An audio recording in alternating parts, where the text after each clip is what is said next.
China is reportedly stepping up its development of next-generation nuclear weapons, holding tests to simulate blasts more often than the United States is. The United States carries out less than one such test a month on average, while China's average is 5 tests a month.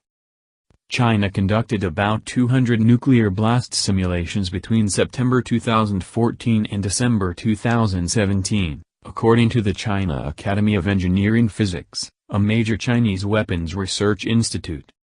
The United States, in comparison, carried out only 50 such tests between 2012 and 2017, according to the Lawrence Livermore National Laboratory, an American federal research facility in California used to aid national security.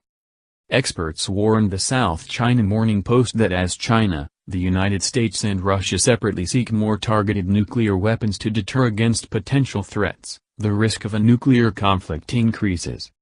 The White House has pushed a $1.2 trillion plan to upgrade its nuclear stockpile, while the Pentagon in January unveiled its nuclear posture review, which calls for developing smaller, low-yield nuclear weapons to deter Russia and China.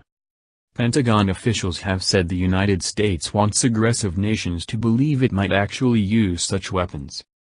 We need to ensure we have a credible nuclear deterrent, and we are confident that we are prepared to defend this nation no matter what, Pentagon chief spokeswoman Dana White said in February.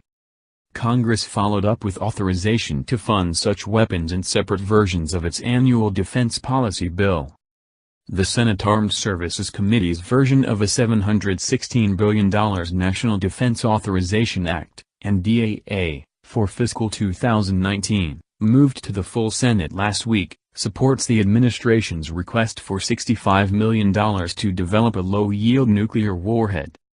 The House's version of the NDAA, passed by the full chamber last week, also authorizes $65 million for the new low-yield nuclear weapon, to be launched from submarines. But after the U.S. nuclear posture review was released, Chinese state-run paper Global Times published an editorial that stated China would seriously consider going public with its low-yield nuclear weapons program in response to a new nuclear arms race. An international ban imposed in the 1990s prevents nuclear weapons from being tested, though North Korea has not followed the agreement. In place of the real tests, Chinese scientists instead use high-powered gas guns that fire projectiles in the country's main nuclear design facilities under mountains in Mianyang, southwestern Sichuan province. China is currently creating new tactical nuclear weapons meant for close-range battles.